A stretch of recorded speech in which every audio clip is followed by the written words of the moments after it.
Hello everybody and welcome into my latest live video. Today is the 19th of April for about 90 minutes or so. My name is Carey Holzman and thank you for joining me on this late night broadcast. It's been a very busy day. Obviously, I'm getting a much later start than I had hoped for. However, here we are.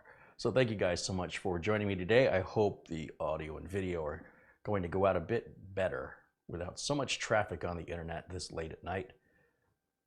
We'll see how it goes. And today I'm doing another build video. This one is going to go to, who's this one going to? This one is going to go to, I'm not sure. I think this one is going to Luke Greenia. We'll see how it goes. Now, this one is a little bit different than yesterday's in that I'm using a full-size ATX motherboard, the B365 HD3 motherboard from Gigabyte. And the processor is a 9400. It's the Intel i5. And this processor was sent to me by Anthony Remus at Remus Computer Solutions. I need to remember to give him credit in the video notes for that. And we're using a different SSD. On the higher end, sort of the 9600K, I use a lower end SSD. On the lower end i5, I use a higher end SSD. I'm trying to level the playing field so everybody gets a fair share. This is the Crucial P1 NVMe drive. They're all 1 terabyte NVMe drives that I use, but yesterday I used the Intel 665P, which is a slower drive. The Crucial should be faster. I know it's more money. And we're gonna just stick with a stock Intel fan on this i5 9400 because the case, what I've got here in front of us is the Silverstone FARA R1, or a version thereof. They have 4 different versions of this case, both in black and in white, and with or without a glass, tempered glass side panel. Now, these are budget cases. I think these sell with the tempered glass for like less than $62 on Amazon. So they are built to be very budget friendly, and that means that there are going to be some design implementations that are there to fit a particular budget. And we'll get into that a little bit later. Now, I've never seen this case until about 10 minutes ago when I've unboxed it. This will be my first time working within it. And the Amazon website for the case shows it being micro ATX or mini ITX. But you can tell from the back of the case, it's got a lot of PCI expansion slots back there. So it's clearly an ATX case. And Silverstone's website confirms that. So I've put the link again to Silverstone for this case. And although Silverstone sent me some power supplies, given the cable management that I spent earlier today, a couple hours with all those extra long power cables on that ET550. We don't need anything that extravagant on this build. It's a pretty straightforward build, and we're just going to use an EVGA 450 watt power supply, which is about $47, nearly $10 more than that Thermaltake 500 watt smart that I was using before, which is kind of interesting. I'll have to go back and look at the going rate on that Thermaltake power supply today. I don't know if I caught it on sale for $33, but this has been hanging around. In fact, I think a viewer sent this to me, and I'm sorry it's been so chaotic. I don't know who it was. So what you're seeing here has been made up of a number of different contributions. Of course, I purchased the motherboard, I purchased the RAM, and I reached out to Silverstone and asked for their participation, and they did send power supplies in cases. I'll be using the power supplies in higher end builds that would require more power. And overall, I want to give this case a review as I build in it, and I'll try to keep this under 3 hours tonight because I have appointments tomorrow and I have to be up early for that. Well, sort of early. So thank you guys so much for hanging out. Planet Cryos kicks us off with a $25 contribution. Thank you so much, Planet Cryos. And Gaming 44 with $19.99. Very generous Gaming 44. I was just looking at your YouTube channel earlier today, and you have an unboxing of I believe it's an EVGA power supply. I don't know why you turn the comments off. Well, if they're like the comments I get, I understand. You should turn the comments on. And anyway, thank you for the contribution. And check out Gaming 44's channel. Show him a little love. Planet Cryos again with another 10 bucks. He says, I ended up putting your PC badge on the hot dog build, and it looks great. Thank you again. Yeah, I don't know. I come up with these names, and sometimes they're just, I crack myself up sometimes. The hot dog build. It's a hot dog build because, well, it looks good. You don't want to know how it's made. Anyway, Silverstone has been very kind in sending us some cases, and I specifically asked them to send budget cases, and not to send the same case over and over, but to use this as an opportunity for me to review cases that I wouldn't even normally look at. And this gives me an opportunity to see what I might be missing, or to confirm why I don't use these in my professional business. But they work great if you're on a budget. There's nothing that's wrong with them. There's just, I have a number of preferences for ease of use and maintenance. And because I'm a technician, I've got to get in there and do all the work inside.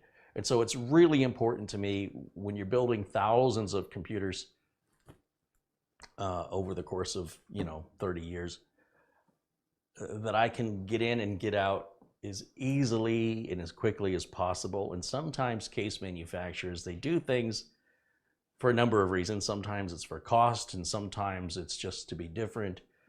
Sometimes there's just different motivations behind case designs. It's just style over substance, whatever the reasoning is. And like music, we all have our own preferences. And so as I review the case tonight, I can tell you right now there's a number of things that are not going to check my boxes for business use and durability. However, I want you to keep in mind as I review the case that it is built as a budget case. It will support a full ATX motherboard or a micro ATX board or a mini ITX board. It's very versatile. But the way that it's done, in order to get the price that they've got it, and the design options that they've selected are going to be different than my personal preferences. It doesn't make them bad, but it does certainly have a distinction that I want to draw your awareness to, and then you can decide if the value is there to spend more on a higher end, thicker steel gauge case that has the features that I'm always looking for, or if that's not important to you. Because let's face it, most of you will build a computer and you will probably not keep going back into it and pulling it out and putting all the parts back in and out of it and in and out of it. When you scale things and you have to do dozens or hundreds of computers, that's when you can start to get on board with how a little annoyance can become a huge annoyance just through repetition. And I like to refer to it as death by 1,000 paper cuts. Each individual paper cut is probably no big deal, but when you keep getting them over and over and over and over and over and they stack up, it can really make you want to scream. So in the meantime, my gratitude and thanks, of course, over to the folks at Silverstone, over to Anthony Remus over at Remus Computer Solutions, and over to Luke Greeny. I think Luke is getting this one, if I'm not mistaken. And unless Luke says, hey, I don't like that one. But it's going to be a good machine. So let's start by reviewing the case. As I mentioned, there are 4 different versions of this case. White and black, with a tempered glass or without it. So we've got the black version with no tempered glass. It's a pretty clean look. Now there's a couple of things here that you know right off the bat if you watch my channel regularly. I don't like the USB plugs to be down here like this. And I can demonstrate why. If we want to plug in like an external drive, and this is just an NVMe enclosure, it's going to dangle, right? It's going to sit there and dangle. There's not really enough cord to let it rest up on top. It's not good on the cable. If this was a mechanical drive in the added weight, it could drop. Granted, we could use the bottom port, but even then, it still won't touch the bottom. So, for that reason, I like USB ports to be either at the bottom, which is not ideal because people tend to step on them and snap them, but up here on the top, either on the top of the frame or at the front of the bezel of the computer is ideal, because then you can take any USB device, set it on top, and plug it in. So right out of the gate, I have an issue with the overall design of this case. Now, I do like that they've given us a nice prominent power button with an LED around it. I like that we have a recessed reset switch, although it's a little sticky. I don't know how well you can see that, but it might have to work that in a little bit. And we've got a hard drive LED. You'll also notice there's an odd number of USB ports up on the front. Again, I'm a real stickler when it comes to this. All of the USB headers on your motherboard provide 2 ports. So if the case manufacturer is giving you 3 USBs or any odd number, where's the other one going? Where's the other USB port that the motherboard is providing? It is unavailable to you because the connector that hooks these front USB ports up powers 2 at a time. So if the case manufacturer, choose to only give you 1 USB port, it will still fully consume a USB port header. It's a dual port header on the motherboard. You can't just use one. Let me rephrase. You can't split it. It has to be 2. And if it's not 2, then it has to be 1, and you lose the other one. There's no more room on the plug of the motherboard that it's not half a plug. So it's really hard for me to explain. The motherboard, when you plug into the motherboard, those things you're plugging into are providing 2 USB ports each. And when you have just 1 USB port, it still consumes the entire plug. So you lose what you paid for with your motherboard. Now, case manufacturers are often citing costs, that adding that extra USB port adds, I don't know, $2 to the case. And yet, Silverstone will gladly sell you an add-on USB card if you run out of USB ports for $30 or $40. So $2 versus $30, $40, I don't know. I'm not a mathematician, but it seems to me adding another couple bucks to the case would make the case more valuable to an end user. But you know, I'm not a typical end user. Maybe people are just looking at price, or maybe they're just looking at style and they don't care about anything about its innards. I don't know. But I run a business and I'm held accountable for it, and I have to look out for my customers. That's what they pay me for. So, well, that's what some of them pay me for. Now, let me pull the side panels off of the case and we'll dig into what's going on inside of here.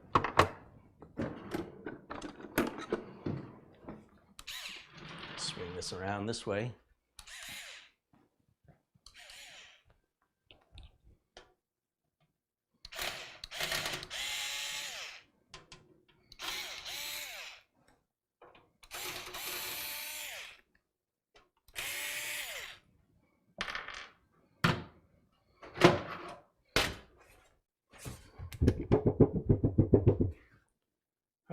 On this case, unlike the video from yesterday, we do have tabs at the top and the bottom of the panel. I was complaining about that yesterday because there were none on either panel on the FARA H1M case. And then, of course, there's a little slot right here, and that's going to grab onto that edge. So you see these holes up here. There's a couple down here on the bottom. That helps secure the case panel from bowing out if you get a lot of cable management issues. And it looks a little narrower back here for cable management than the H1M that we did yesterday. Let me find a place to put this. I am quickly running out of room here, guys. Okay. Swing this around this way. We'll pull this side panel off and we'll move it over here as well. Now there's a few things that immediately catch my eye. So I guess we'll start there. Let's see what we got. It appears we've got a space here for, I guess I need to move this way, for two 2.5-inch solid state drives right here. It looks like these just come out. We have a fixed power supply shroud that appears to be, yeah, it's riveted in place, so we can't move it. We have, what is this? We have a single hard drive sled, which will require screws. I don't know why. We shouldn't be using sleds in computers for mechanical 3.5-inch drives anymore. These are things that they're a showstopper if this gets lost or broken. And it's got holes in the bottom, most of these do, to mount a 2.5-inch drive in there if you want to. And it looks like they've placed the screws and the documentation. They sure don't give you much for documentation. And these nylon zip ties that they're including, these are really, really thin, and I was using them because, you know, they're nylon zip ties. And most of them just broke on me. Either they don't thread right. These are like, I don't know how old they are or what the deal is with these nylon zip ties, but you'd almost be better off throwing them away. I'm just kind of curious now because my experience with these has been that they're not very strong, but maybe that was just a bad batch. This one feels okay. But I've had, I think I dealt with about 10 of these and 6 of them broke. So they're just way too thin, really super thin. I discourage you from using them. This is all we're going to get for documentation right here is a single sheet of paper. And it's not even double-sided, it's blank. So this is not useful at all. We have another 2.5-inch drive bay here and here, but they don't give us the second tray for some reason. You see how there's a thumb screw here, but not here? I don't know why that's left out. Seems like an odd choice, but again, I don't know anything about the case. Silverstone sent it to me to use in these giveaways, and I am grateful. However, I'm definitely getting what I paid for here. Now, one of the things I noticed when I took this out of the box that it arrived in is Silverstone's using some very thin styrofoam compared to the other, you know, NZXT, Corsair.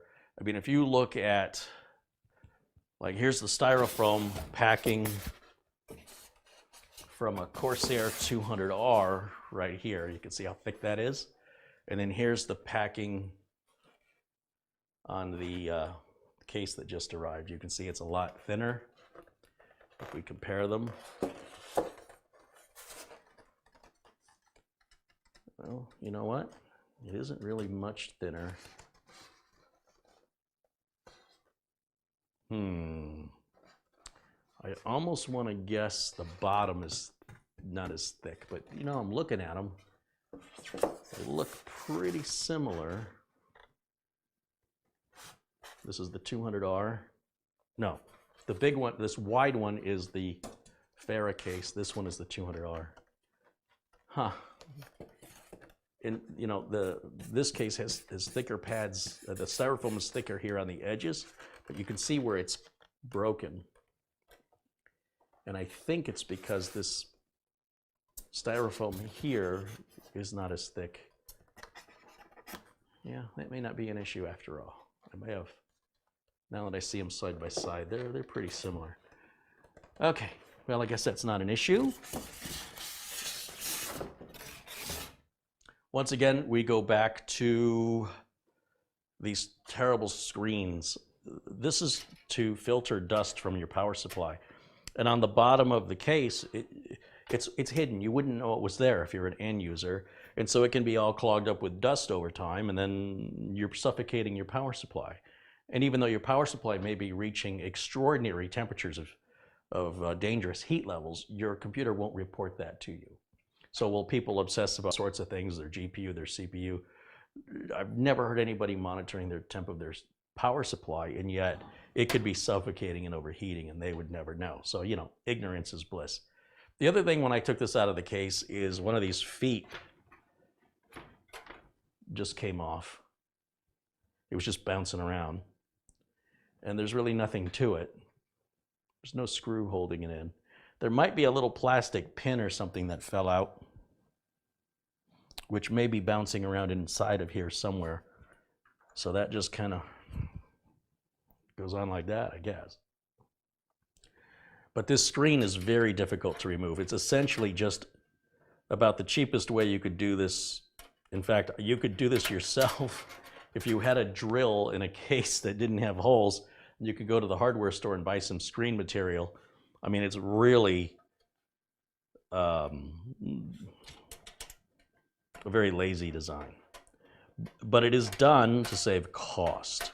However, whatever you paid for your power supply, you know, this is going to be very difficult to clean this filter, because you're going to have to, you know, imagine this computer's all hooked up, it's got all the wires running to it, and, you know, it's recommended every 6 months or at least once a year you pull the screen and clean it, just like a lint trap in a dryer. Well, imagine if the lint trap in your dryer was attached to little metal tabs where you had to sort of put in the screen. You know what it reminds me? It reminds me of putting a photo into a frame. But, you know, how often do you have to put a photo in a frame? How often do you change it? This needs to be done at least once a year. And this is very... Having a little bit of an internet connection here. Bear with me, because the... hopefully it'll recover in just a second. I'm just going to stand still until my signal comes back. There, no. I can wait. All right, I think we're okay now. Let's see if it stays that way. All right, so the Silverstone FARA H1M case, as far as that goes. So I'm familiar with it now. Still not pleased. Once again, you only have room for one 3.5-inch drive, even though the FARA H1M is much smaller than this. That would hold two 3.5-inch drives on the smaller case. Again, I'm not quite sure why they decided that, but there it is. You'll notice that there's no separate microphone jack up here.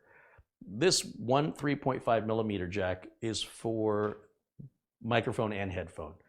So if you have a headset that has a separate microphone and headphone jack, you need to combine them into one, just like you would on a cell phone. It's like a headphone jack on a cell phone that also works as a microphone. They've combined them into one jack.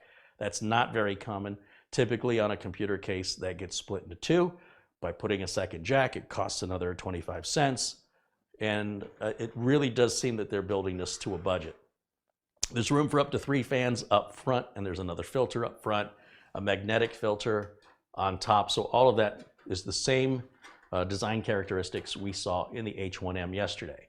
So if you're familiar with that, it's more or less the same. It's just a little bigger. They're including a 120 millimeter fan back here, no fans up front. And what else can I tell you? That's the case. At least we can see the Silverstone logo on this case. Remember on the H1M, it was just sort of an octagon with no visual, it's like a snowflake, or I don't know what the design is, but Silverstone's logo is basically invisible on the H1M case, which I think is, I think it might be an oversight. But in any event, not that that's important, it's interesting to note, because most case manufacturers, they want, you know, most case manufacturers want their logo and their name boldly across the front of the case. You'll see NZXT does that, Corsair does that, et cetera, et cetera. So anyway, certainly room for a liquid cooler in here if you wanted to do that. But again, I'm having a hard time understanding why somebody would spend the money on a liquid cooler, but then not money on the case that keeps everything together. I can't imagine the logic of getting a nice liquid cooler and then putting it in a very budget case. Silverstone also makes some great liquid coolers, and I've been very impressed with how well they cool. But I still, even Silverstone's budget liquid coolers, I would not put into a budget case. It just doesn't make any sense to me. But to each their own.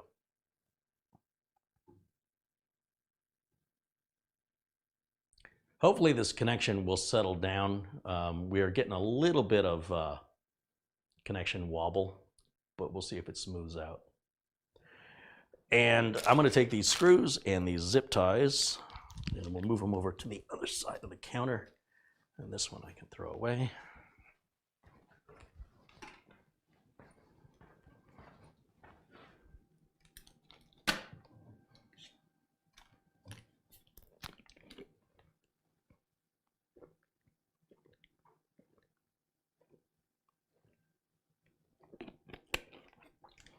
Yeah, the internet connection here is very strange, and I'm just doing what I can do with what I have. Otherwise, I have to record the videos and upload them when we don't have the interaction. And this is something like yesterday's stream where we kind of started off a little rocky, but it smoothed out for the next 4 hours. So I'm hoping that whatever it was doing, it's gotten past. The dropped frames is excessive, where I've lost 20% of my frames, but I would like to see that number drop the longer I go.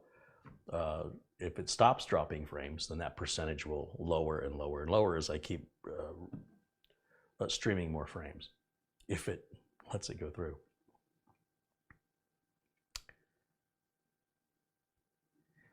Brian says, hopefully that zip tie you wasted was extra. I go through over 1,000 zip ties every couple of months.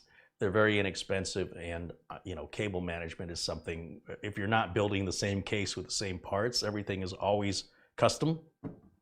And a lot of times when I cable tie something, I have to turn around and undo it because it gets in the way of something else. I go through a lot of cable ties, but they're very inexpensive in order to make sure that it's done to my level of, what's acceptable. Even though these are giveaways, I still build them with the same care.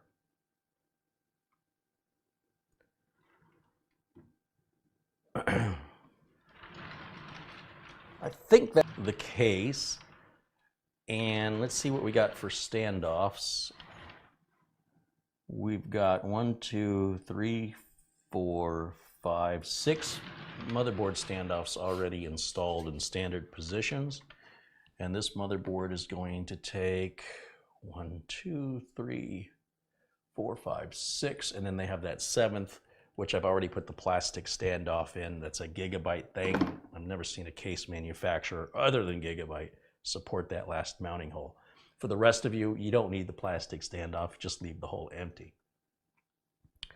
I'm gonna need the I/O shield out of the motherboard box. This motherboard has been prepped. I think I did this on a previous video, prepping this board.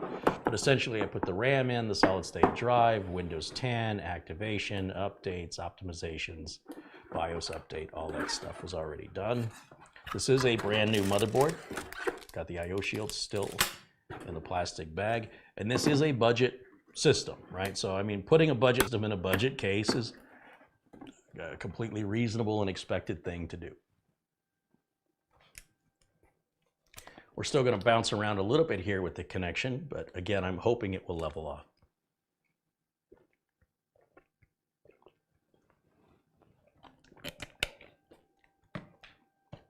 This is just the empty CPU box. I just kept it so I knew what I had on there because I've got so many I don't even know anymore.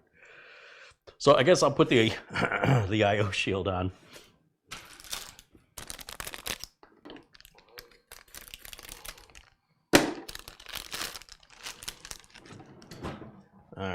just step around here. We'll see if we can't get this I/O shield put on. If we continue to have streaming issues, I can try a different connection. That hasn't worked out for me in the past, so I'm just hoping whatever this issue was, it's gonna solve itself.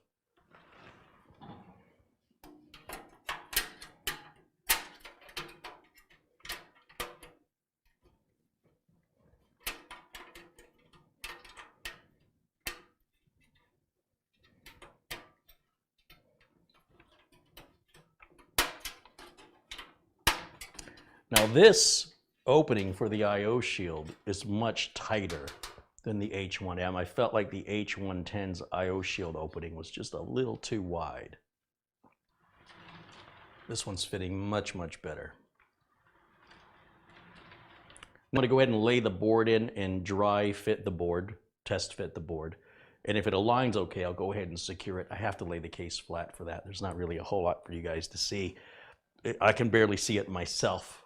The height of this countertop is about 5 inches higher up than I'd prefer. My kitchen counter at the other studio is a little lower than this, and I'm short, but it's low enough that that makes a difference where I can see down into the case easier. When I lay this flat, you can see it comes right up to here on me. So I really have to kind of stand up and look in, and at the other location, this counter is just low enough where this is probably down like that, and I don't have to work so hard to look in. You know, it's life being short. What are you gonna do? Well, I'm gonna just gently set this in place.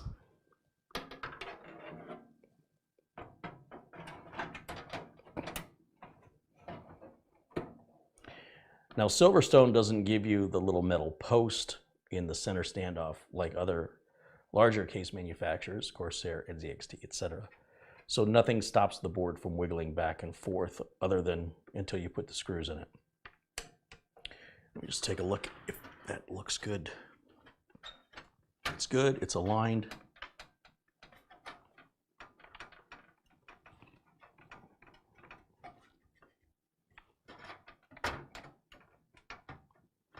I might stand corrected. Let me see that center standoff.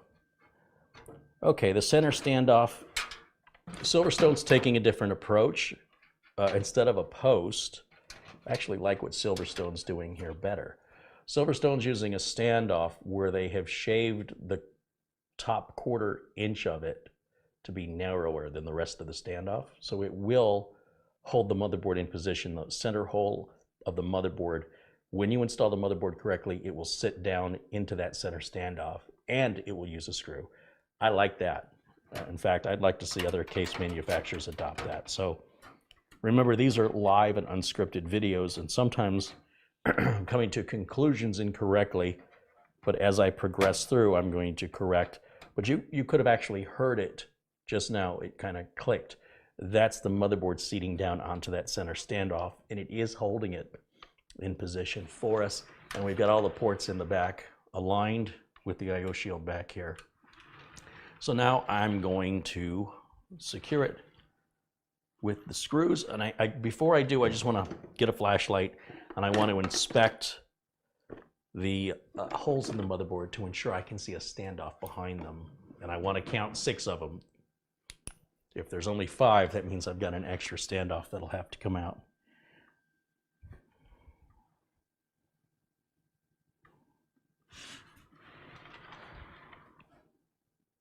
Yeah, we're good.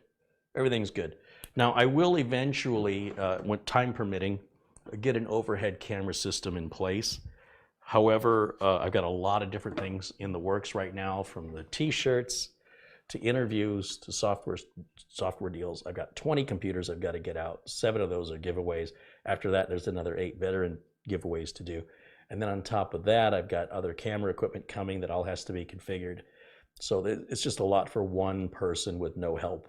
You know, I just have to juggle my time, balance my time, and get to things as time permits. That's why I'm on so late tonight. So please bear with me and be patient. You'll see the channel growing. I just don't have any employees to run errands or, do cable management or the easy stuff. I have to do all of it, including taking it to FedEx and, scanning the receipt number and creating the link and sending the recipient the link so they know when to expect it. Go on and on and on. It's all just little easy stuff, but I work alone.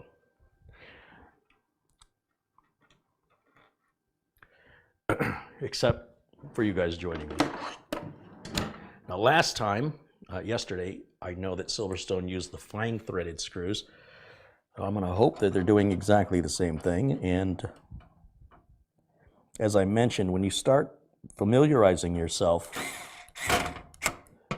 with a particular set of hardware, no matter what it is, the jobs become easier the more you do.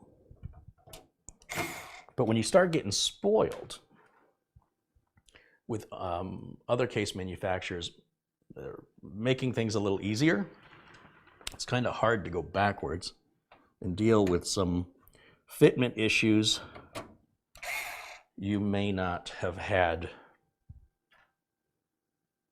you may not have seen or experienced in years. It's not the end of the world. It just means that I have to work a little harder. I got to pay a little bit more attention. And I don't want to. I want to work smarter, not harder. But wanting isn't going to solve that problem. This magnet keeps sticking to the power supply shroud and pulling the screwdriver away from where I need it to go.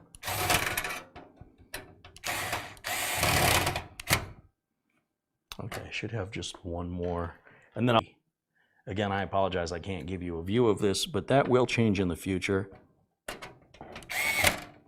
And I have a ton of other videos where I show this process. It's the exact same process. It's just that the motherboards change, the cases change. Sometimes the mounting hole locations change.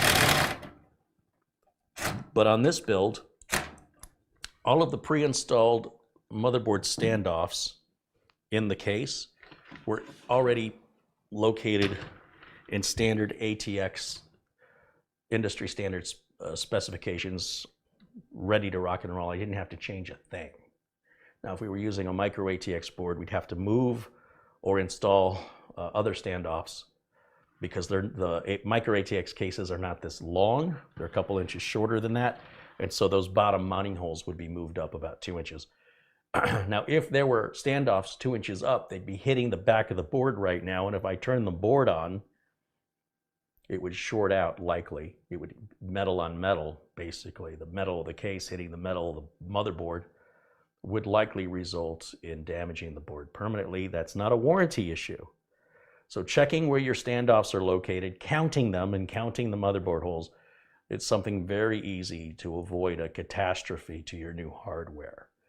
But using an ATX case with an ATX board, in modern day, in 2021, even the budget cases, it seems, have already done that for you, and no modification needs to be done with an ATX motherboard, or at least, I can't speak for all ATX motherboards and all ATX cases. It's certainly no guarantee. But if you're looking at the FARA R1 from Silverstone and the B365 HD3 motherboard from Gigabyte, then yeah, out of the box, you're ready to rock and roll, except for that third center mounting hole that Gigabyte puts on many other boards. I don't understand why they do it. I put a plastic standoff in it because I've got them, but if I didn't have them, you just leave the mounting hole empty. Don't even worry about it.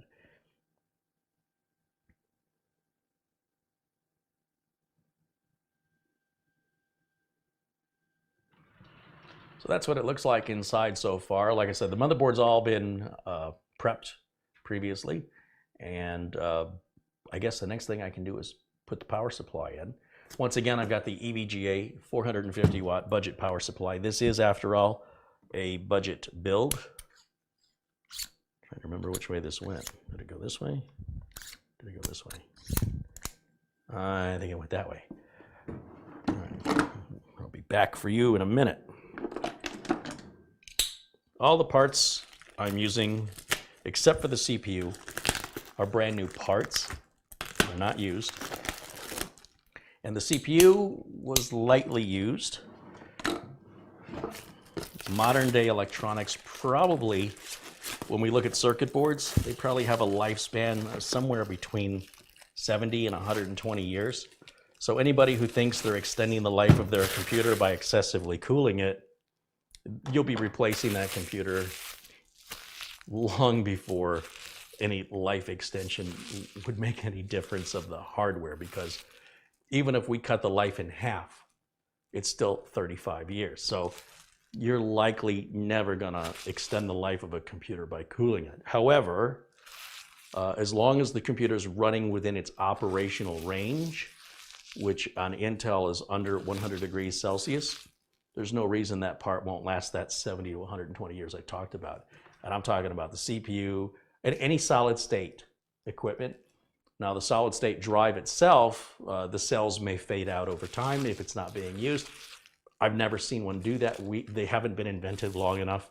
There's enough people online with their conspiracy theories and philosophies, but no one's ever seen one in real life. Some might claim to, but they can't prove it. So, I mean, if somebody's got evidence of a solid state drive that data has faded from, and it's a reputable source, I'd be very interested in seeing it, because I think it'll be another 2 or 3 decades before we start to see drives that are purchased today experience that. And you'll be lucky to find them, because they'll be antiques at that point. You know, I've got 8-track tapes with music on it. I've got nothing to play them in. You know, if the music faded on the 8-track tapes, how would I know? I can't play them. I'm sure somebody's got an 8-track tape player, but you're probably not going to be finding one brand new anytime. People, I don't know, they just don't think things through. All right, so let's get this power supply out of here. Like I said, I'm a business guy. I'm just trying to keep myself in business. I'm trying to help customers. I'm trying to be practical, critical thinking, and things have to be logical financially. They have to be logical productivity-wise. The hardware has to be reliable. It can't be too expensive, and it's got to have good support if it's needed. Your requirements may be different. We've got our power cable that comes with the power supply.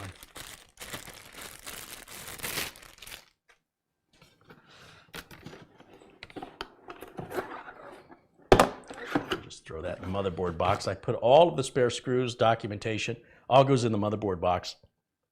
When customers get computers from me, they're going to get a computer that's ready to plug and play. All the Windows updates are done, all the activations are done, all the optimizations are done. And then any spare parts are left over, you know, warranty information, things like that is all contained, just sort of thrown in the box in no specific order. And those are the 2 things the customers get. I always advise the customers to put this box away. There's nothing in there you need, and probably won't be anything in there you need for a while, until you want to modify the computer in some way, shape, or form, in which case you're probably going to want the screws, and the screws are typically proprietary to the case manufacturer. You don't want to lose them. They can be not impossible, but difficult to replace. So if you just hold on to them, put it away somewhere, you'll be fine. Now, if you're going to keep the computer for 70 years, you know, make sure you put it somewhere.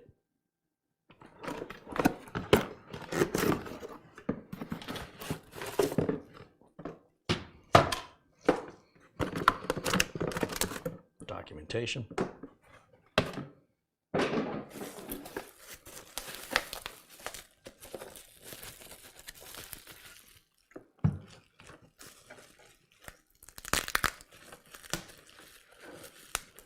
Yeah, the connection's a lot better now. My drop frames have dropped to 5%, so we're doing pretty good here. Hey, there's Rick Hubbard joining us from London. He contributes £5. He says, good morning, everyone. 7 a.m. coffee time.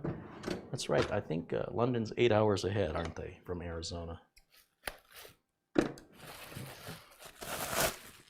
7 or 8 hours. I can't remember. Got the screws for the power supply right here. We're going to use those. And then we don't have to use these, by the way. The case Silverstone includes the exact same screws for the power supply, but my OCD says I'm going to use the power supply screws that came with the power supply on the power supply.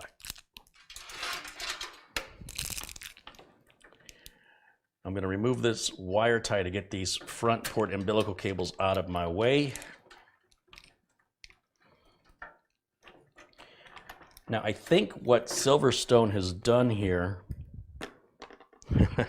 this is, okay, I've never seen this before.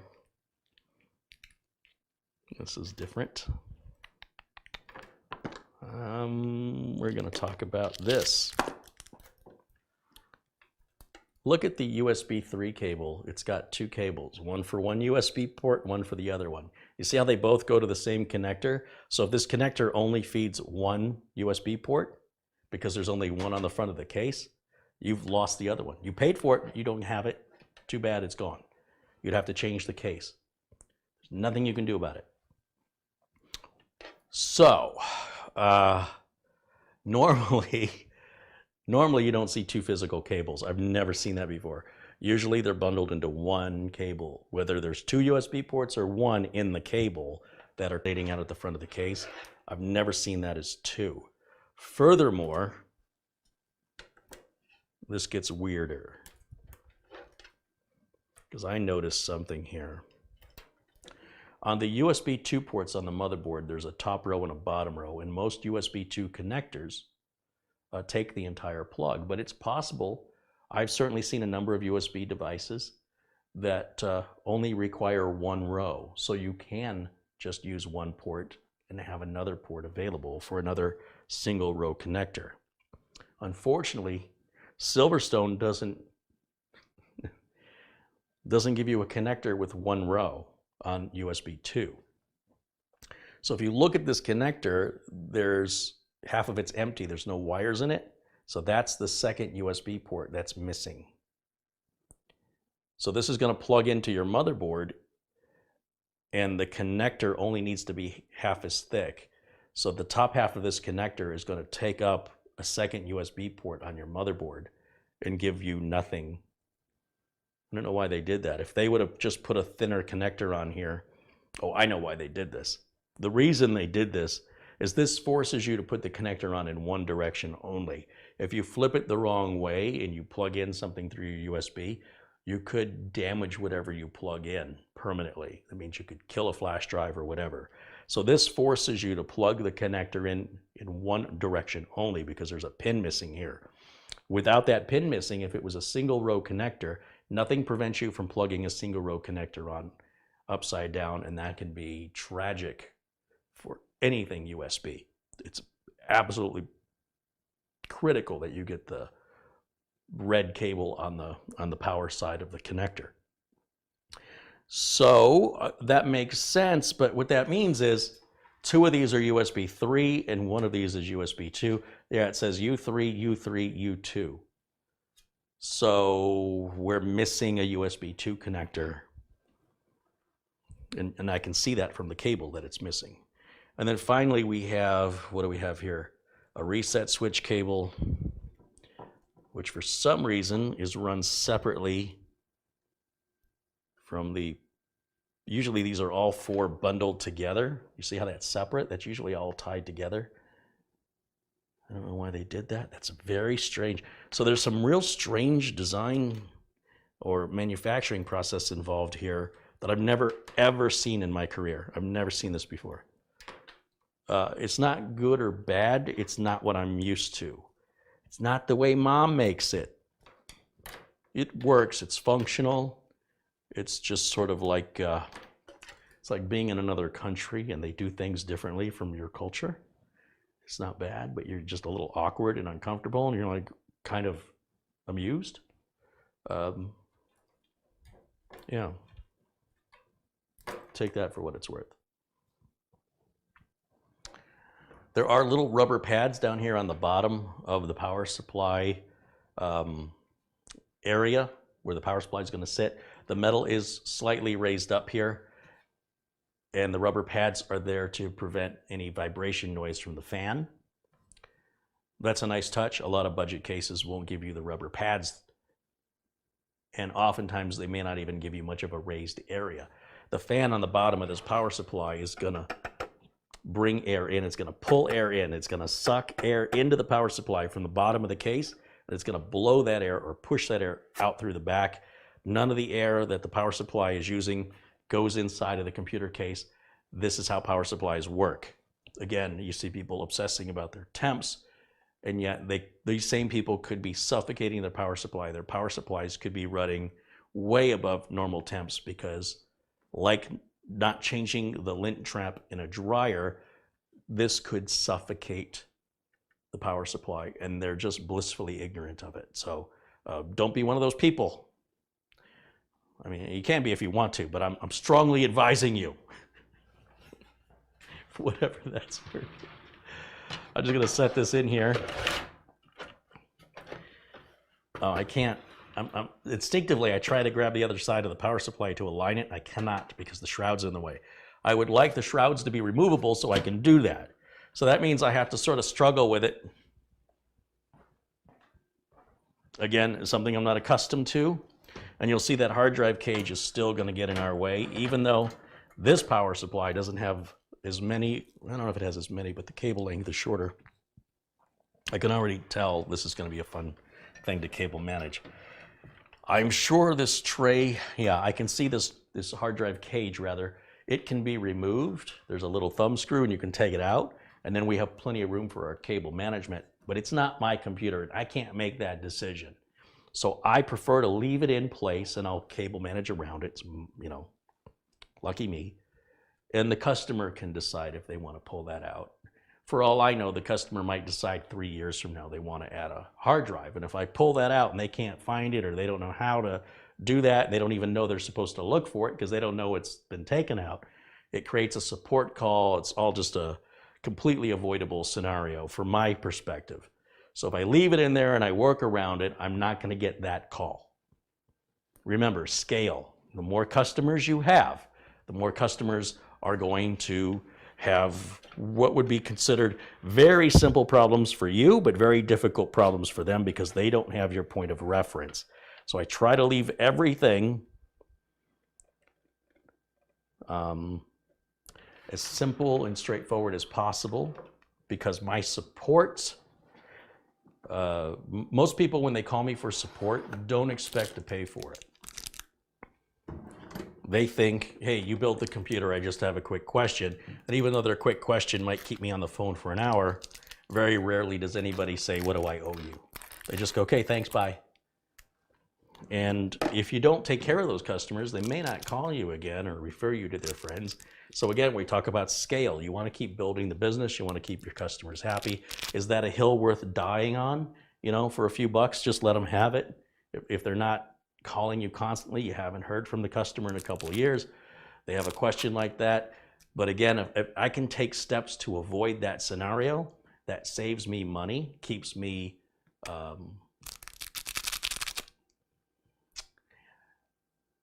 the customers won't hold anything against me with regards to changing their mind. Oh, I thought I was a good guy, but now I don't like him anymore. You know, this just prevents that whole scenario, or at least reasons for it. I've been in business long enough, and I can tell you from experience, customers will call you over what you will probably think are very simple and basic things that are obvious. Well, you know, customer's going to call, like if I take that cage out, could be 2 years from now, a customer, not a specific one, just in general, you've got a lot of customers, okay? The likelihood increases that you're going to get that call. They say, I'm trying to put a mechanical drive in. What usually the conversation says, hey, Carey, remember me? I bought a computer from you 2.5 years ago. I don't know. Scale. I don't know.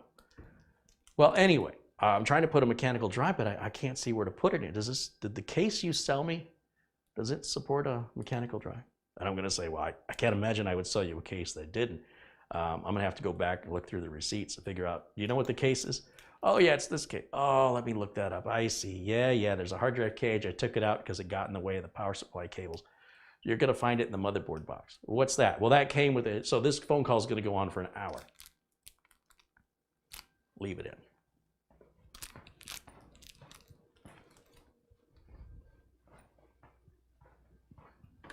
Now, if the customer wants to take it out, that's not on me.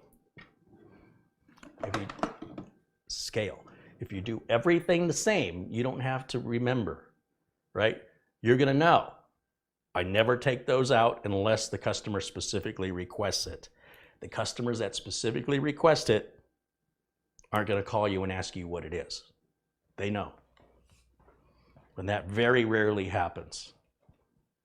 It's likely the other way around. The customer's gonna say, hey, how do I do this?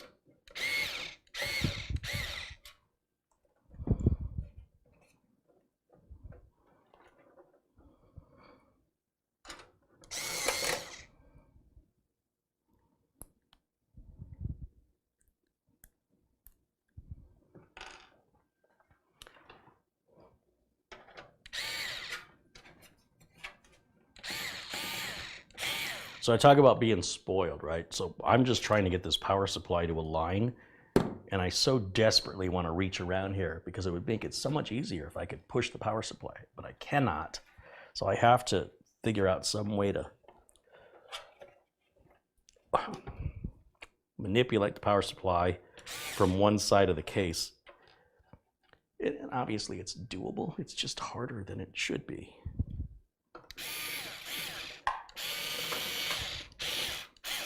I want to keep emphasizing scale. You're building one computer, what do you care? You got to build, I've got to build 7 this week. So, you know, that's everything. That's the installation, configuration, the wire management, putting it back in the box, making sure I know which side of the case I want to have facing up when it's shipping.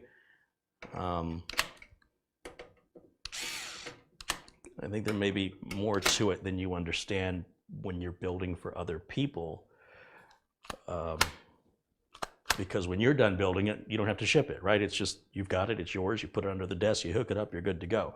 So stuff like this may not be a big deal to you, but I want you to explain, I want it to explain to you, hopefully in a way that you understand that it's not that I'm being a diva necessarily, maybe I am, but the scale of what I'm doing makes the additional efforts, makes me a little resentful of it. Because, you know, the only way I'm going to get 7 computers done by Friday is by moving quickly. And anything that slows me down like that, it's a few minutes here, it's a few minutes there. And what do you know? We got to the end of the day and I didn't get as much done as I had hoped. And so, again, when you're dealing in a factory like an assembly line where you're just working with the same parts every day over and over, it's very mundane, very boring, very tedious, but it's also very simple and very quick. After a while, you could probably do it blindfolded. I enjoy the challenge of working on different hardware, and I enjoy looking at these different cases, and I also enjoy making you guys aware of things you may not otherwise be aware of from other YouTube channels that are not working as technicians, they're just enthusiasts, and may not understand that there are reasons that certain case designs are less expensive, quite frankly. And whether or not that means anything to you, I cannot tell you that. I can provide the information, and you take that information and you decide for yourself if that's something important to you or not, when you decide to vote with your money on the product you choose to buy. Silverstone has a lot of different cases to choose from. And like I said, I specifically asked them to send me their budget line. And I don't normally work on budget cases unless a computer comes in for repair. Like, I don't normally recommend a budget case because the builds I do, it's like having a Ferrari and putting an unreliable, putting a low horsepower, small, underpowered engine in it. That's not reliable. It just doesn't make sense to do that to a Ferrari. So what I'm building isn't Ferraris, really. I'm building something, for the most part, that is a good bang for the buck. It's not going to be scraping the bottom of the barrel, and it's not going to be bleeding edge, because in either case, it'll put me on a business and support cost. So I'm going for that giant middle. You know what I mean? Like if you want to buy a real cheap car, there's a handful you can choose from. And if you buy a real expensive car, there's a handful you can choose from. But if you want to buy a mid-range price car somewhere in the middle, there are hundreds to choose from. Like just so many more, 20 times more options. And those are the cars that you see mostly on the roads. And there's a reason for that. Now, with the power supply in, with the motherboard in, I can start doing the cabling. And we should be ready to fire it up. It should be pretty quick with the motherboard already prepped. Now, I do have other videos of me prepping the boards. And this is a bit of a different process for me, but I had to figure out a way that I can move these videos along quicker and get my content out faster. I'm so glad I did it now, let me tell you. Michael Dane contributes $5. He says, good Tuesday morning, everybody. Hey, Michael, good to see you, my friend. There's Planet Cryos with another contribution at $1.99. I have a couple of video edits. One was posted earlier today that Planet Cryos has done. I'm going to have to talk with him. He's showing a lot of promise. I've had a lot of people ask me about doing video edits, but they don't know anything about editing, and I don't have time to teach you. But I need more than basic editing. So for right now, so far from what I've seen, Planet Cryos is providing me the best edits. And I think with a little nudging in certain directions, and he seems willing to take my suggestions, see some potential there, like some, well, he and I will talk before I say anything else. Let's see, where do I want to run this? Guess we'll run that through here.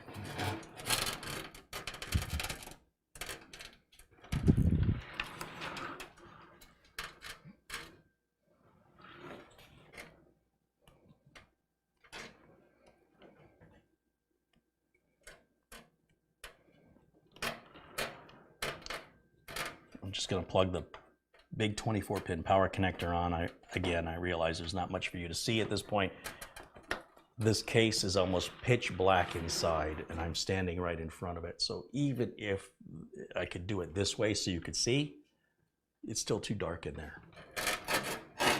Once again, not my first rodeo, and if you need those kind of details, they do exist in many of my other dozens of videos going all the way back to 2008, and the process has not changed. Here's our CPU power cable. I'll run that up right up here in the back corner of this case. We have a nice cutout. I like that Silverstone has provided that. Not all case manufacturers do.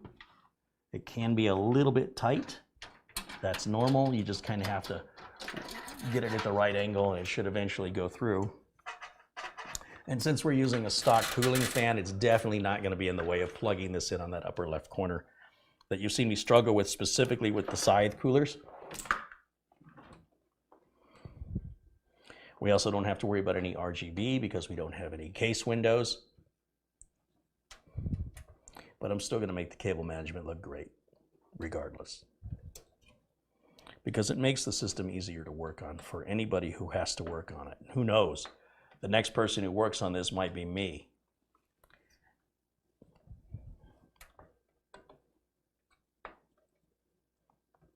So that favor you do, you might be doing it for yourself.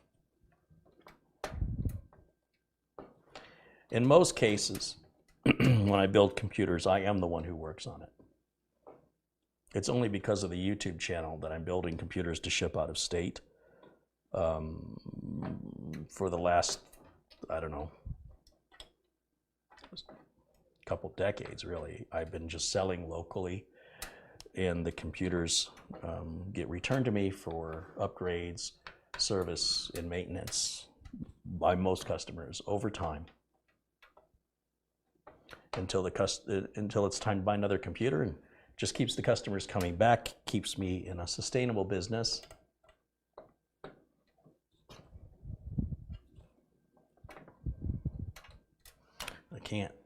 I'm right in front of it, folks. I can't even see the connector. I've got to get a flashlight out.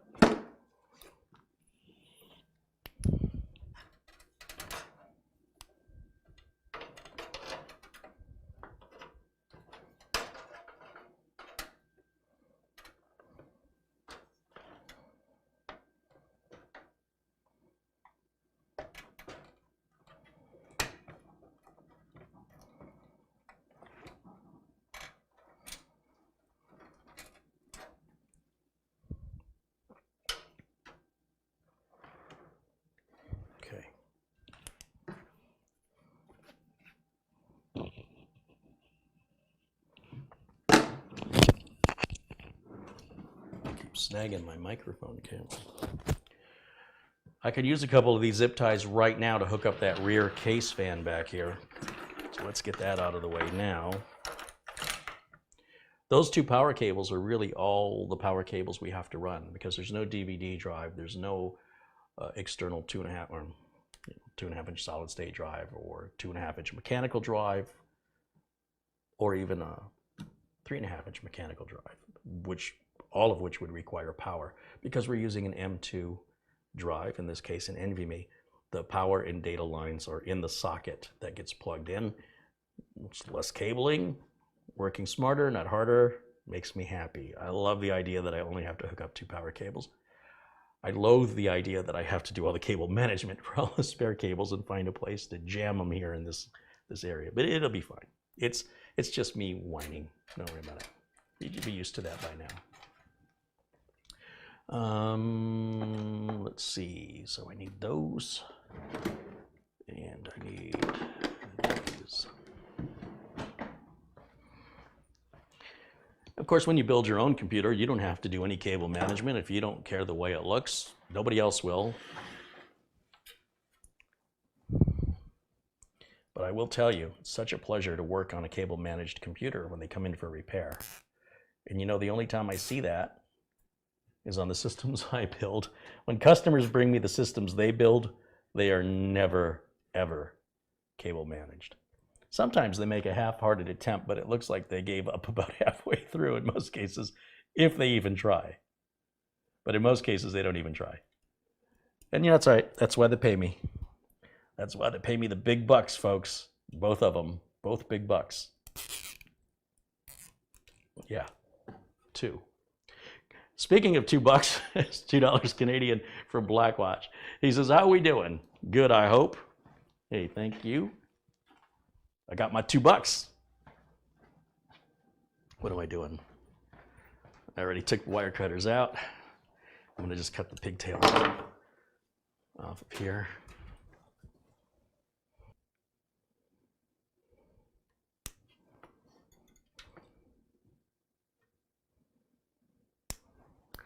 So again, through some of this, without a camera person to work around me, it's very difficult to get your shots.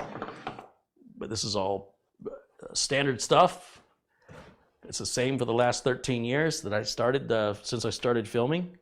And anytime there is something a little different, I am always sure to get a close-up of it, stop what I'm doing, explain to you what I'm about to do when I can't film it and do it at the same time, to clarify those differences. If I'm not showing it to you, it's because it's a standard thing I've shown extreme close-ups of over and over and over and over and over again.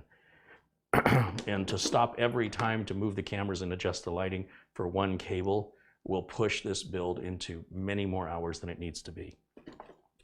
So I need to keep moving.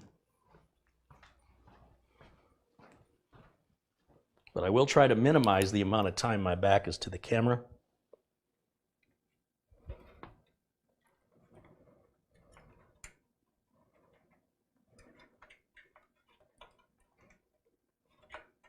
You know, in situations like this, even the overhead's not going to help us because I cannot have the case laying flat because it traps all the cables underneath.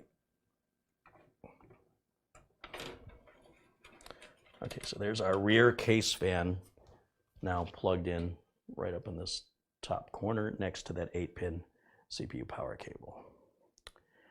And now I can hook up the USB 3 power switch, reset switch, power LED, hard drive LED go here, USB 2 goes here, audio goes there.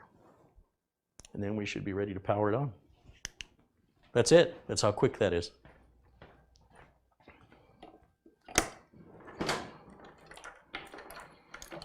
For the moment, I'm going to take these spare power supply cables. I'm going to sort of bundle them together. And I'm going to grab a wire tie just temporarily to kind of keep them together because you can see how they drag across the counter, and it makes it difficult for me to turn the Lazy Susan with the cables swinging around and catching on everything. So this wire tie will get removed. There will be no wire ties in a system built by me. The wire ties contain wire that gets brittle as the system ages. It will break, and then it will float around inside of the case. And if it happens to get behind your motherboard one day, maybe after you cleaned or something, moved it for some reason, short circuits it, you're done. So nylon zip ties, if they break, if they get brittle and snap off, they're nylon, they won't short anything out. So start with the front USB 2. We can bring that in right here.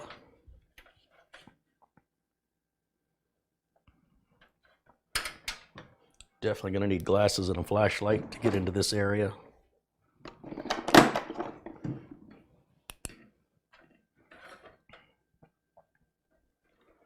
As I mentioned, one pin is blocked on the connector. That prevents you from installing it upside down. It can only go in one way.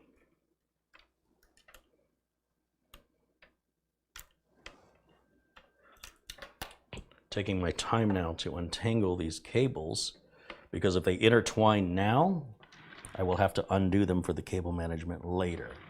Now I'm into a little bit of a tricky spot because I've got to run the audio cable from the front. It's got to go all the way to this back corner, but I don't know why there's a hole here for cable management, because there's no power supply that wouldn't block that. So that's completely useless. So it looks like I'm going to have to come in through the same wire management hole that I just used for that USB, and then just sort of run this along. Where are we at? Right here. I'll run this cable along the bottom. So basically it's running from here to there. And that, again, there's no case window on this build, but that's about the best I can do with that cable. Hey, Rusty Nail just contributed $50. Hey, very generous. Thank you, Rusty Nail. Thank you for showing the love. I appreciate that.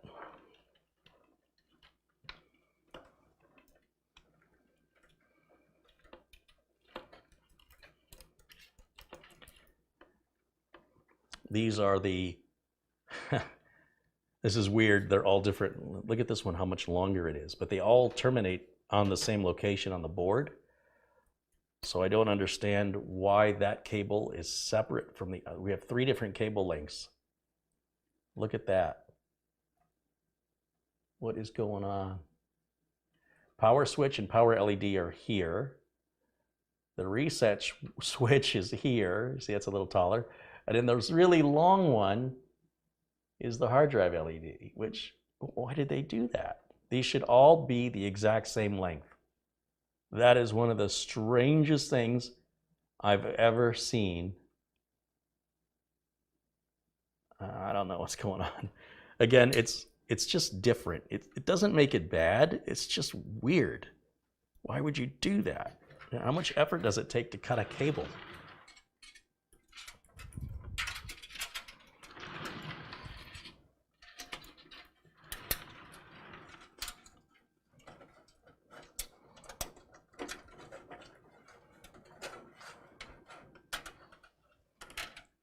Okay, so I've just run all those through a little wire management hole here.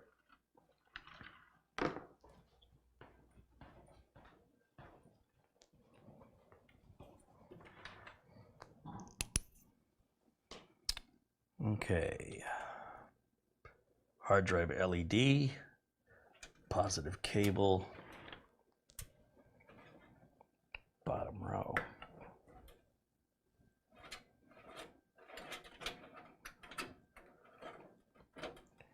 Reset switch, bottom row next to the hard drive LED.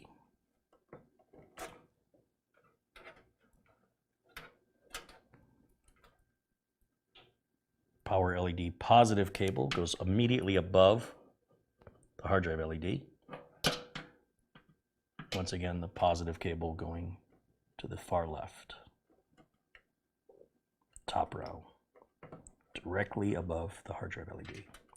Finally, we have a power switch, and that goes above the reset switch, right beside the power LED. And then we can take all those slack cables and hide them by pushing them through the wire management hole and then tying those up in the back later. Last thing I've got to hook up is that USB 3 right over there. and that just takes a second. That's this cable with the 2 wires, which again, I've never seen that before. Usually it's just 1 round wire of about the same thickness. So I don't know what they've got going on here. It's different.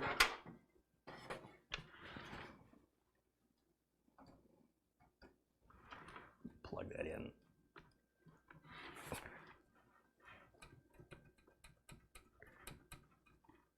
Ooh, that screw is not tightened. This motherboard is moving too much. And I just noticed, I told you it was dark in there. That screw right there that I put in, I did not bottom it out. I don't know why. Maybe it's not in straight. Stuff like this, I'm glad I'm catching. Yeah, something's wrong. Something is definitely wrong.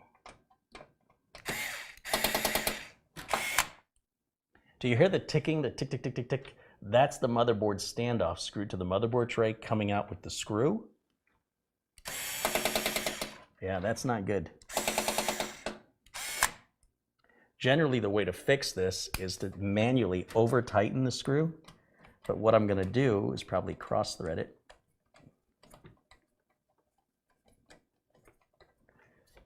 And now it's just spinning. Let's take it off and see if it'll tighten. No, I stripped it. It is stripped out. Now, let me talk about this for a second, because this was a concern I had on the H1M from yesterday's build. It seems that the motherboard standoffs, for whatever reason on Silverstone's cases, they just don't tighten down against the motherboard tray. If you've got one standoff that's stripped out and you've got a screw that's spinning, it's not any harm to the motherboard. It's not going anywhere, but it is going to make working on the system a bit more difficult. If I have to take this board out in the future, what'll happen is I'm going to remove all the other screws, but when I take that one out I was just working on, the board's going to come out with the screw still into the standoff. And there's a couple of ways we can handle that. And I will probably do that off camera. I'm not going to ship it like this, though I could, and the customer would probably never know. We do have extra standoffs here, and as long as we didn't strip out the thread in the motherboard tray, I can pull the motherboard back out, take that standoff out, put a different standoff in, use a different screw, and what probably happened is the screw went in on an angle, and when I went to take it out to straighten it, it's backing the standoff off. So I went to tighten it, to tighten that standoff down, and then quickly break the screw loose. It won't even tighten the standoff down. So yeah, that's unfortunate. There's not much I can control on that. It's a budget case. It's still unacceptable to me, and there's just a little bit of play. That motherboard, it should be secured to the back of the tray. It shouldn't have any movement like that. Once again, it's not a portable computer. Once the customer gets it and unboxes it and sets it up, it's really not an issue. No one's ever going to know. But whoever has to take this board out at some point in the future, will probably be cursing at whoever built it. But that's not me. That's the case.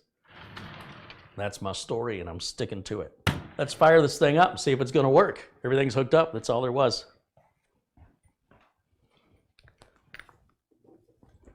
Switch in the off position, HDMI cable. We're using onboard video with this chip.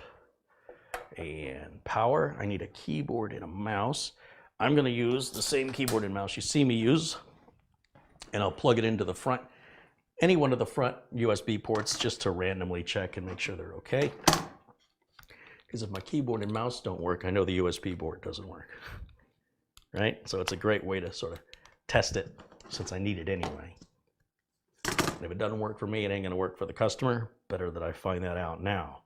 I'm going to plug it into the USB 2 port, since it's just a keyboard and mouse. I don't want to waste a USB 3. And We'll flip the switch on. I'm going to hit the power button. You should see the power light light up if I did everything right. Yeah, it's lit up. Fan is starting to turn. We'll go over to camera input 2, which is the output of this computer, and we should see it boot. Bear with me, we're having some wireless problems here on the internet connection. So once again, there doesn't seem to be a rhyme or reason to why this is happening. There seems like there's some interference I'm getting from something, and I just don't have time to sleuth that out. But it looks like we're back in the green again, and well, no, it's dropping again. It's not looking good here. Let me see if I can't find another internet connection to use. Hang in there, we're gonna work through this. Just, it looks like it's going green on me. I'm not sure why, but there it is.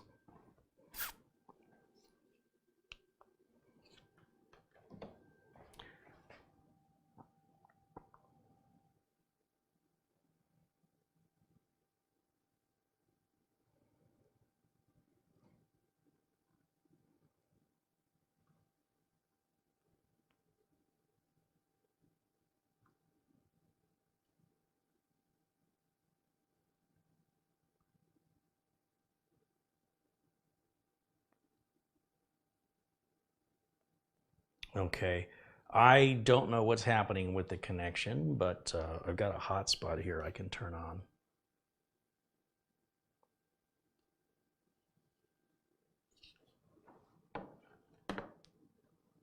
We'll give that a minute to boot up.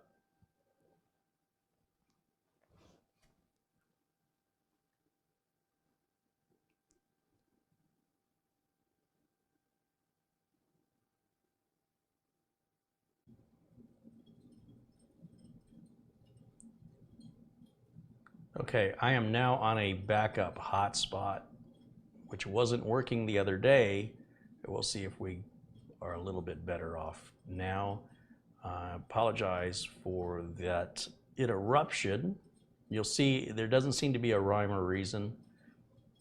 Different routers and different Wi-Fi cards and different locations of placement don't seem to make any difference. It's almost as though somebody in the neighborhood has something they use intermittently that just blasts the signal. I don't know what's going on.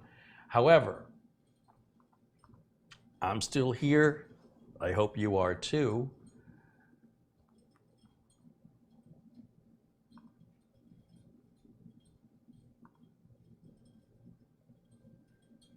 And I just want to refresh my screen because it disconnected me from the chat room.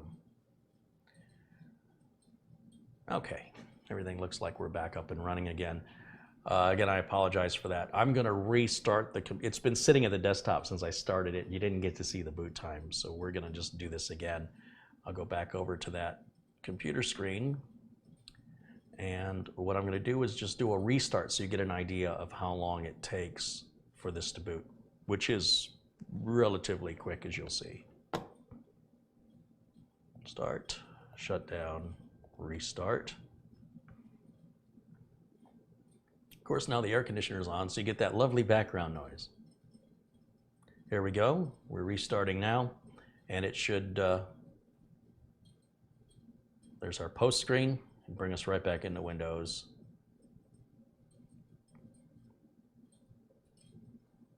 Perfect. Love it. We can run Crystal Disk Mark if we're curious what the performance on that crucial P1 NVMe drive is. Go ahead and run that.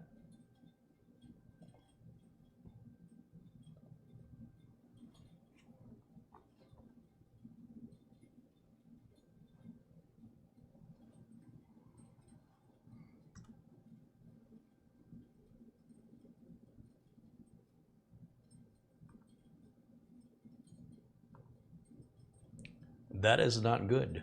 I'm going to have to check and make sure I don't have that in the half-speed port. Sometimes Gigabyte moves that half-speed port.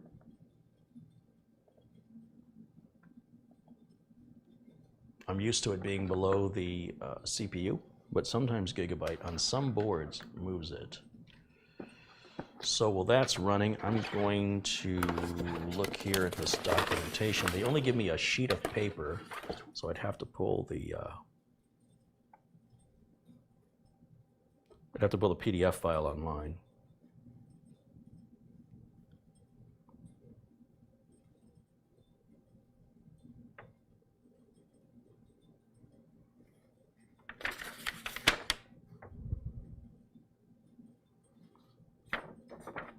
Yeah, this documentation is worthless. There's an M2M slot, that's the M2 slot closest to the CPU, and there's an M2P slot down at the bottom of the board. Usually the M2M on Gigabyte boards is the fast one. But Gigabyte sometimes changes things around, so I'm going to have to verify that.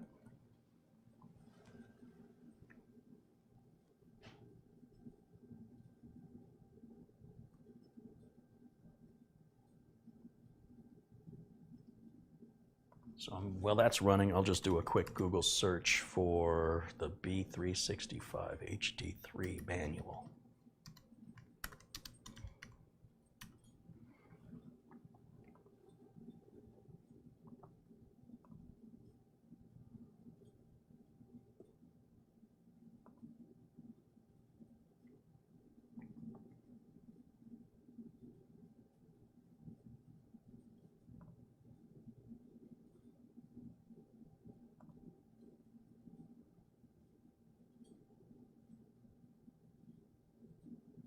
Okay, so I've got the manual pulled up and I'm just going to scroll through it here real quick while that test is running. Let's see what it says.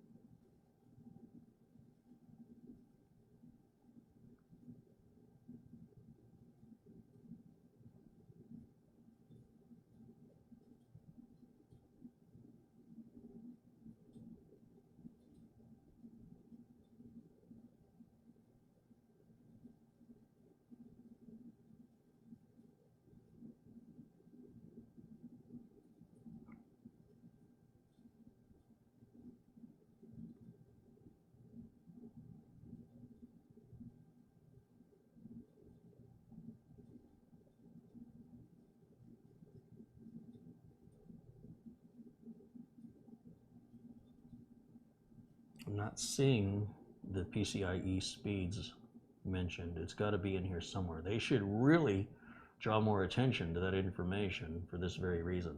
Now, I could very quickly just move the M.2 drive into a different slot just to see if it changes the performance. So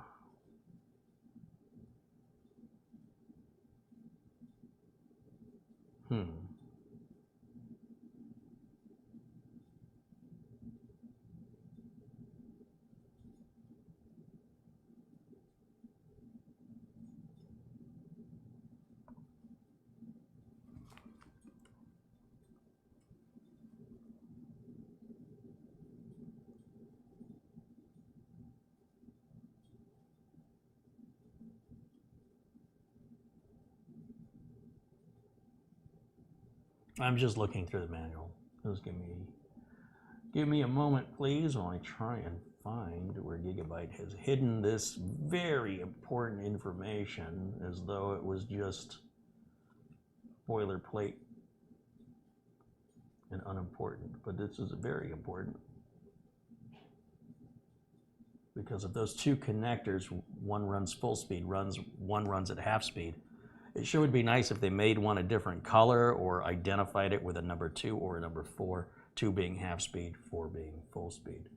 But they don't. So then you look in the manual, but the manual they give you in the box is one sheet of paper that contains no information. So you go online, you pull the PDF file, and it's like, 45 pages plus. And I'm just trying to find, it's got to be in here somewhere.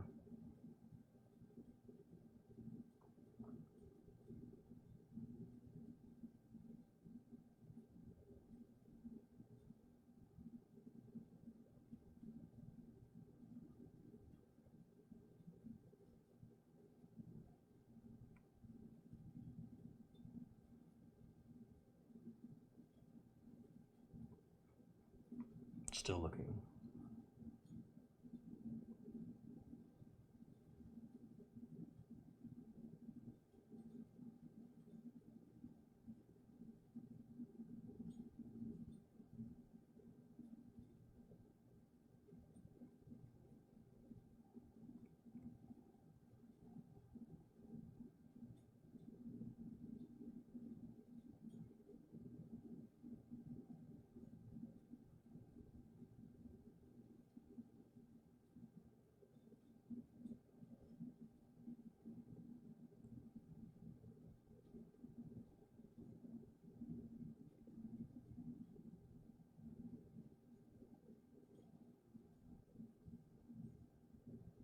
No, I've got the wrong user's manual up. That would explain that.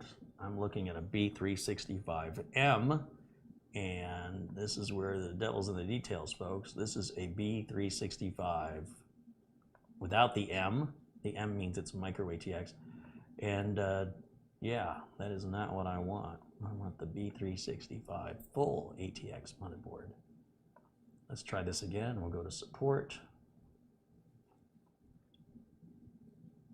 Yeah, because the micro ATX board only has one M.2 slot, so I was a little confused. More than I normally am. And I will, once again, start digging through the manual. Let's see, we'll go down to page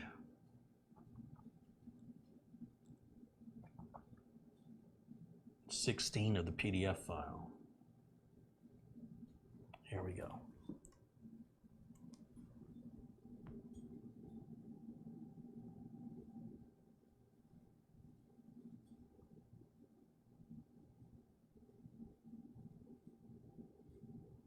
So the M2P connector is the half-speed connector, and the M2M connector is the full speed, which is what I thought. The M2M is the one up by the CPU, isn't it?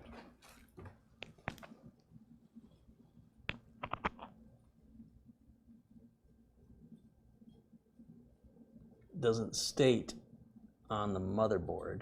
So I got to go back to the manual again and look at the diagram of the board. Back and forth, back and forth. Okay, so we're going to scroll back up to the diagram of the board.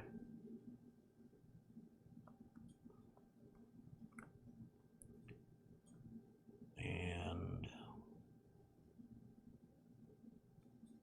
it doesn't tell me, all right?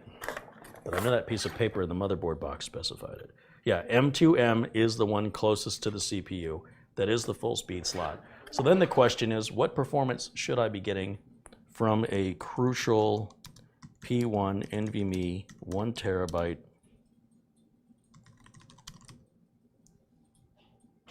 well, it is QLC. And it looks like performance numbers on that.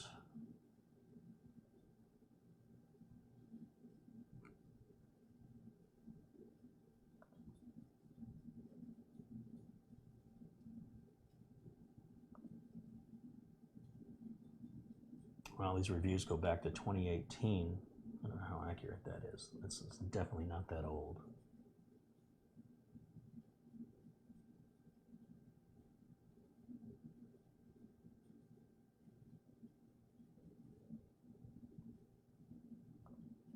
I just want to see what the speeds are supposed to be.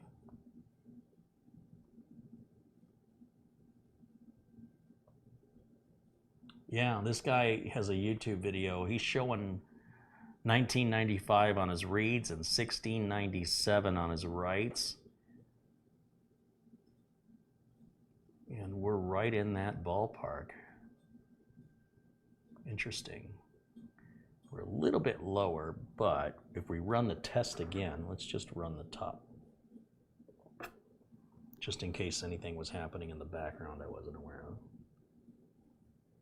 I don't have it plugged into the internet, so if it's polling for some internet connection, it could slow. No. It seems a little disappointing to me. I expected it to be better than that. I might have to look into this off camera. It's about 3/4 of the speed I'm expecting, right? If that's showing 1639, we should be closer to 200.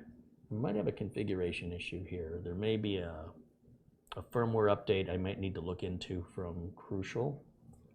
I'm not even sure how I would apply that. I'm not familiar with Crucial's drives. This was sort of a one-off I had for testing.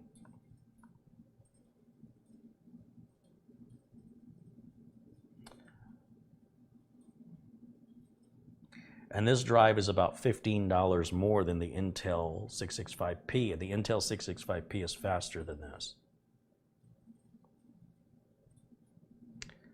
Let me just take a quick Google search of the Crucial P1 firmware.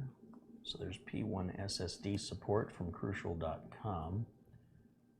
It shows there was a firmware update released July 23rd, 2019, but I don't know. There's also an optimization and update utility as well. Interesting. So I'm going to grab both of those files.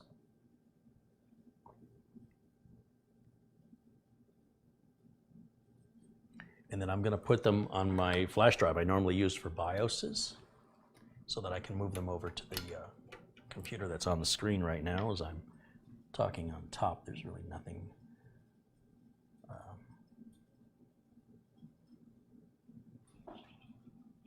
The heck is on this flash drive?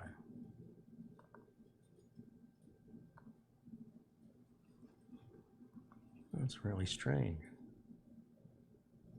It has files on it that shouldn't be there.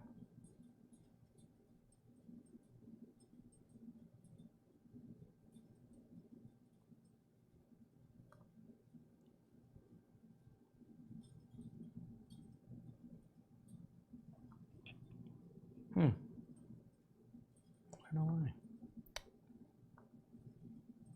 Well, I'm going to format the flash drive so it's blank, and then I'm going to extract,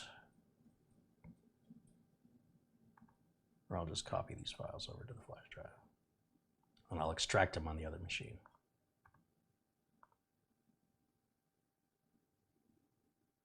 Well, that's a big download for the optimization tool. It's already going 165 megs. It's still going. We're at 170 megs. That is a big file for just a solid state storage toolbox. Be kind of interested to see what it looks like from Crucial. So just bear with me for a moment, and we'll have that just as soon as it finishes downloading.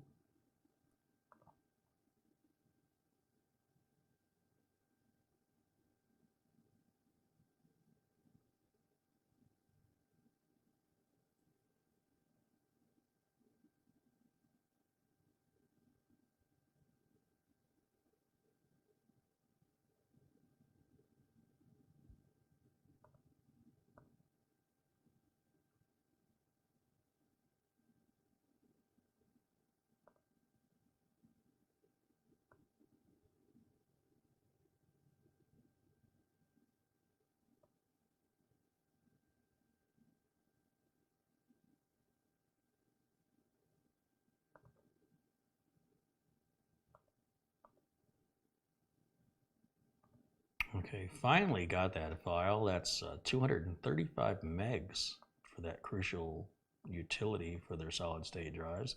And that's a compressed zip file. So when I extract it, it's going to be even larger. So I'm copying that to the flash drive right now. And then as soon as that's done, I'll move it over here to the computer that's on the screen that you're looking at. And then you can see what I'm doing from that point forward.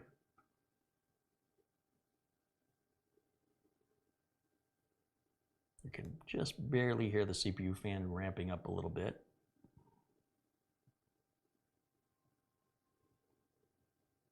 Which is interesting since the machine's just sitting at the desktop.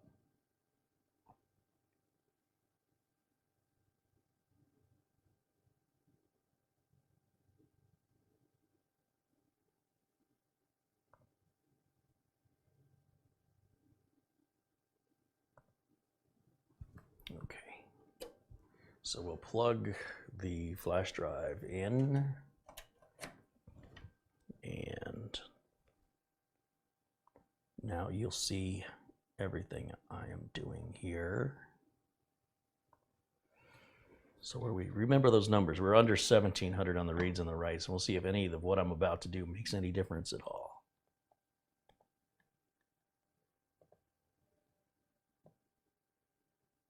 Bring that out.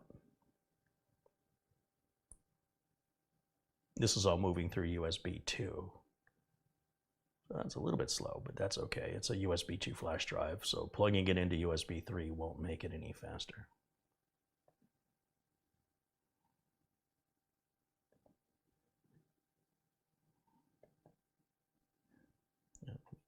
I didn't mean to do that. Let's close that. We'll grab this and pull it over there.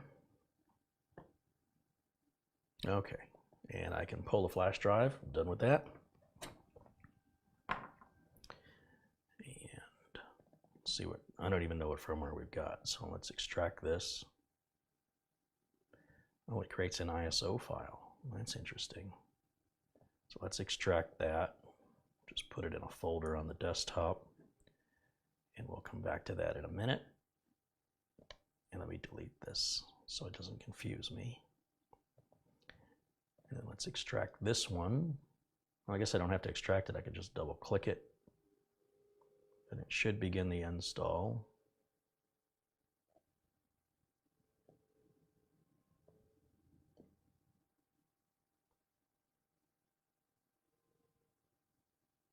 There we go.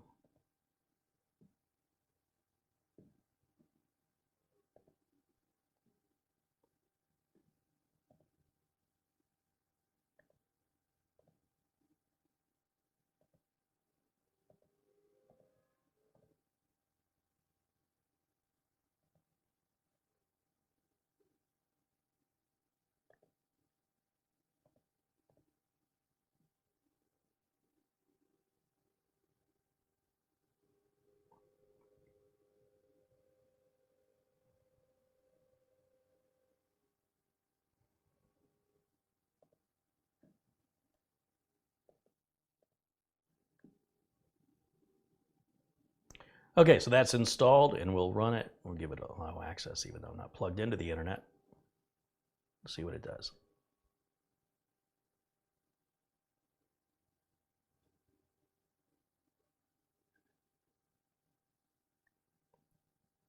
It's saying the firmware is P3CR013. How much RAM does this system have? Is it only running 8 gigs of RAM, or is it 16 gigs?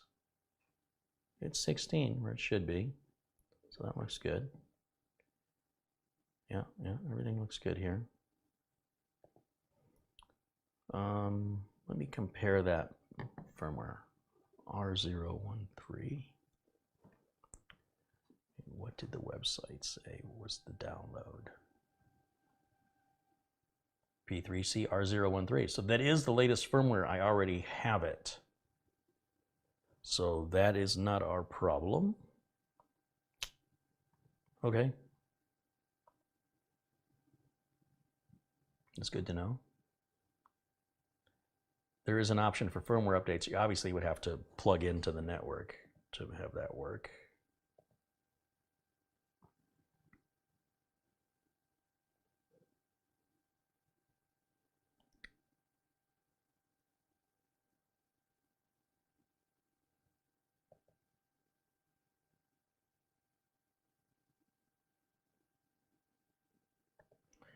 This will be interesting. This is like Samsung Magician's cache, where it's going to give us much bigger read numbers when we do the crystal disk mark test. And you'll say, how is that possible? Well, that's the benefit of cache. It's not that it's lying to you, but it'll just remember frequently used files and make them quickly accessible. And so that's not manually going out and repeating the same processes over and over and over again. It actually does speed up everything, unless you're loading a lot of unique and different files, but most people are not. Most people are loading the same DLLs and program files over and over and over, even if you don't realize you're doing it. Like starting an application like Windows loads many of the same files We're starting Word or Outlook or Excel, many of the same dynamic link library files, etc. will just keep getting loaded again and again and again. So instead of going and telling the computer to manually load those each time, it can put it in its cache. So we're back up with that feature.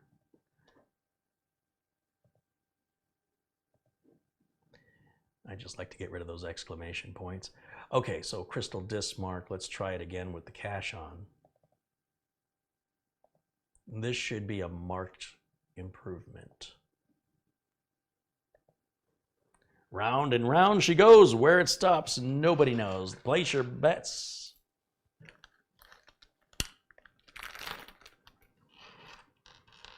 Yeah, that's definitely cache enabled now. Okay. I mean, it's not true performance, but it could be real world in some applications, in normal applications and everyday use. Because clearly that's faster than the bus. So, okay, well, I'm happy with that. That's a nice feature. A lot of the other drives like Silicon Power, Team, AData, they don't offer the caching feature.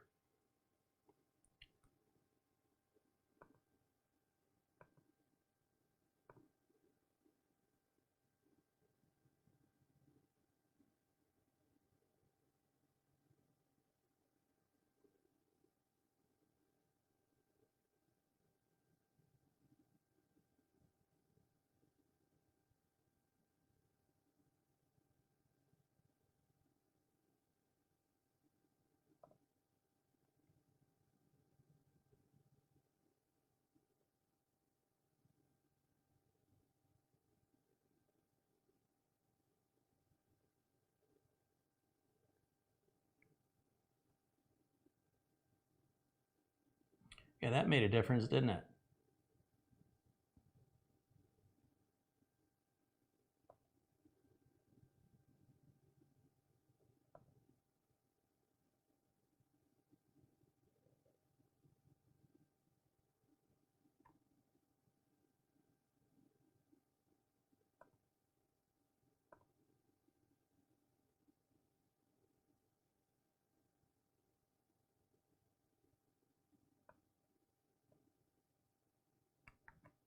I'm seeing a lot of deleted messages that should not be deleted by, it looks like Jose and Veronica Lopez. I'm going to ask you to stop, Jose and Veronica Lopez. Please stop deleting my users' messages, or I am going to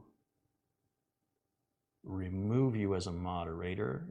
This is your warning. I'm asking you nicely. Do not remove any more messages from any more viewers, or your mod status is going to be revoked in about 2 seconds. You're costing me viewers and you're hurting my channel. And if I turned you blue, it's because I trust you, and you are betraying me right now. Whether that is your intent or not, I'm going to assume that you think you're doing the right thing, and I am telling you, you are not doing the right thing. Other moderators will step up as necessary. I would like you to stop.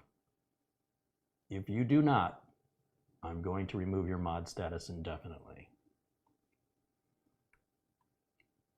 It's way too much control there. I'm not happy with that.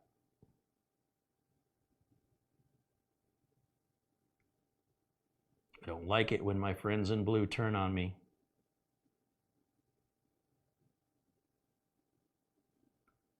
And I don't like removing the blue status, but it's 2 clicks to do it.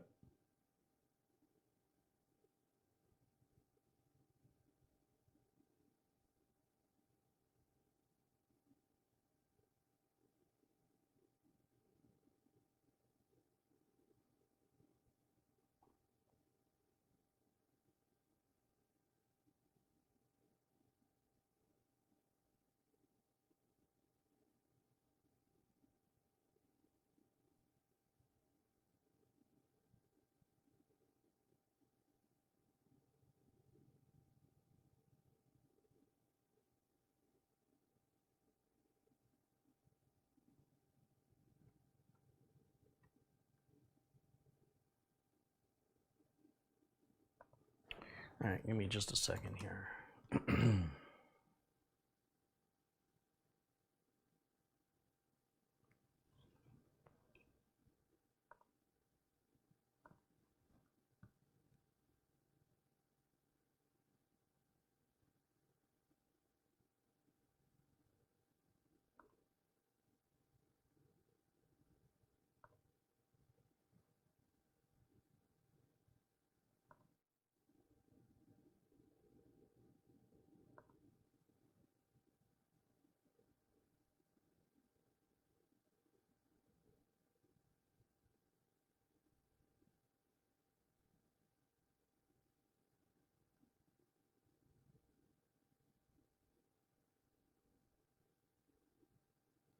I'm still here. I'm just doing a little research. Bear with me for just a second.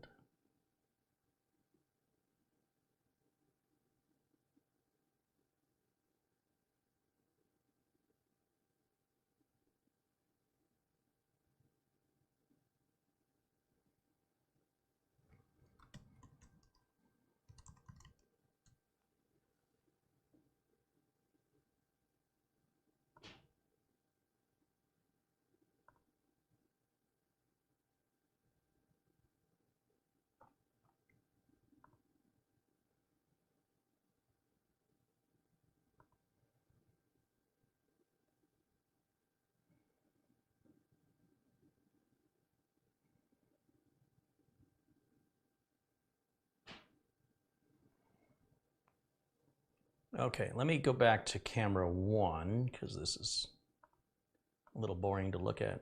Is camera 3, is camera 4 on? Camera 4 is on. All right, so here's the deal. If you're new to the channel, computers I build are available only in the United States. The computers I'm giving away this week are to my most generous contributors who have been supporting the channel financially without asking for a single thing in return. They never complain, they never whinge, they never whine. They're the nicest people, and because they've been so generous, I feel obligated to return the generosity back to them. Just as I can be pretty nasty to people who are nasty to me, and I'm always appreciative of anybody who's kind and supportive. Some people in this community go above and beyond in generosity and kindness and support, and it's for those people that these giveaways are for them this week and probably next week as well. And that's not all the members of the community that are generous, but they are the ones in the United States. I've got a number of people in the UK that are very generous as well, and Canada, but I cannot ship outside of the United States. So in the meantime, I have to decide what I want to do with this computer. I thought the P1 Crucial drive was going to perform better.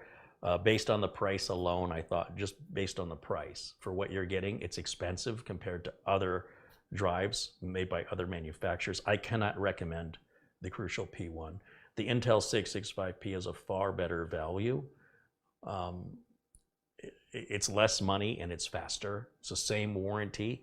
The Intel Toolbox and the Intel NVMe driver are available for free. Crucial doesn't offer an NVMe driver.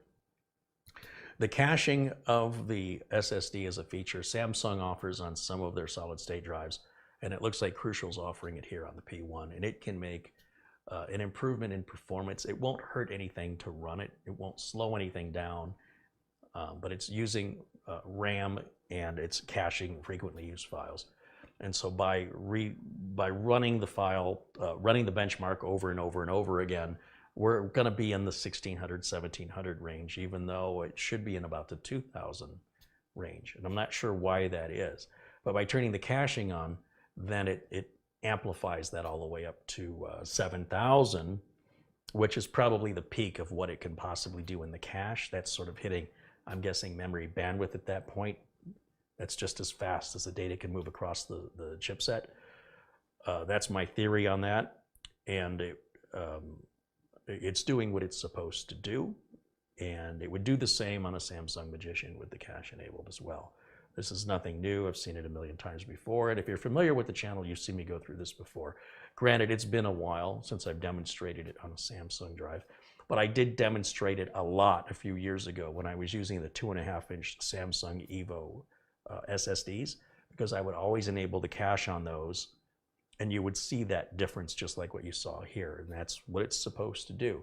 Now, whether or not this makes a difference to the end user, it's hard to say. It depends on how it's being used, but it never hurts.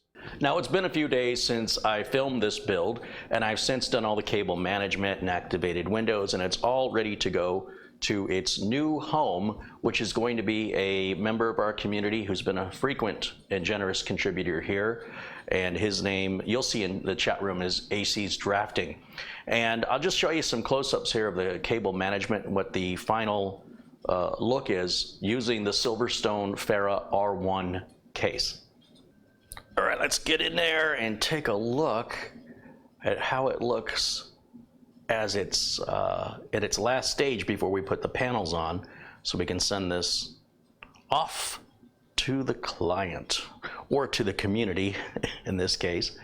I always keep the motherboard box there on top to keep everything organized, and the CPU to remind me what I put in there. And again, thanks to Anthony Remus over at Remus Computer Solutions for providing the CPU on this build, and thanks to Silverstone for sending us the cases that we're using on these giveaways to community members here that have been very generous. And here's a look on the back side of the cabling, where you've got to be quite cautious with how thick you get these cables. There's not a whole lot of room between the edge of that cable and where that panel's got to latch on, so you got to keep it pretty tight against the back of the motherboard tray. And then down here, of course, you can see I had to just sort of cram those cables in down by the hard drive tray. As I mentioned, I didn't want to remove it for the reasons I mentioned earlier. There's the EVGA power supply. Silverstone did give us some power supplies to use. However, we'll be using those in some other giveaways, just not on this specific one due to potential cable management issues.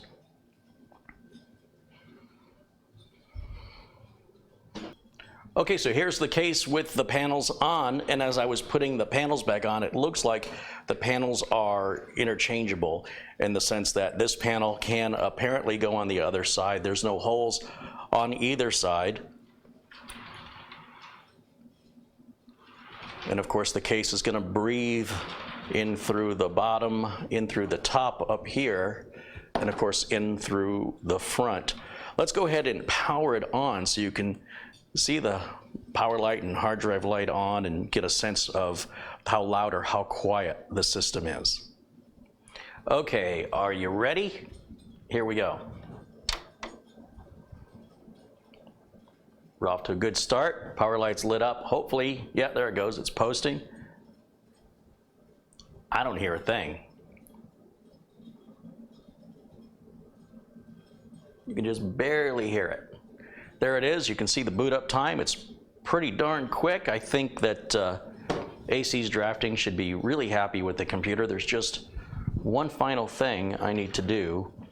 The hard drive light is blinking, by the way. I don't know if you noticed that. But I need to give it the old seal of approval here. And we'll sign off on it like a true piece of art. Which side do I normally sign on? I don't remember. We'll go right here, I guess. Something like that, and then we'll put April of 2021, just like that. See if you guys can get a little bit of a close-up on that. Now it's officially done and can be sent off.